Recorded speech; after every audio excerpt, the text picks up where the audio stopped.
તાપી જિલ્લા એલસીબી પોલીસે ગરફોડ ચોરીના ગુનાઓમાં સંડોવાયેલા એક ફરાર આરોપીને ઝડપી પાડી મોટી સફળતા મેળવી છે। પોલીસે આરોપી પાસેથી સોના ચાંદીના દાગીના બાઇક સહિત કુલ રૂપિયા 9 લાખથી વધુનો મુદ્દામાલ કબજે કર્યો છે।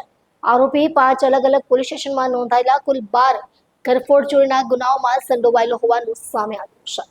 તાપી એલસીબી ટીમને ખાનગી બાતમી મળી હતી કે ગરફોડ ચોરીના ગુનાઓમાં સંડોવાયેલો આરોપી પોતાના ગામે હાજર છે। બાતમીના આધારે પોલીસે બેડ કુદુર ખાણી ગામે દરોડો પાડી આરોપી કલ્પેશ લાલજી ગામિતને ઝડપી લીધો હતો। પોલીસ તપાસમાં સામે આવ્યું કે આરોપી વ્યારા, વાલોડ, સોનગઢ, કાકરાપાર અને બારડોલી પોલીસ સ્ટેશન વિસ્તારમાં નોંધાયેલ કુલ 12 ગરફોડ ચોરીના ગુનાઓમાં વોન્ટેડ હતો। આરોપીએ વિવિધ સ્થળોએ ચોરી કરી સોના ચાંદીના દાગીના તેમજ અન્ય કિંમતી માલ સામાનની ચોરી કરી હોવાનું ખુલ્યું છે। આરોપીની પૂછપરછ દરમિયાન પોલીસે તેની પાસેથી સોના ચાંદીના દાગીના અને એક બાઇક સહિત કુલ 9,04,535 રૂપિયાનો મુદ્દામાલ કબજે કર્યો છે। આરોપીની ધરપકડ બાદ વધુ ગુનાઓ ઉકેલાય તેવી શક્યતા વ્યક્ત કરવામાં આવી રહી છે।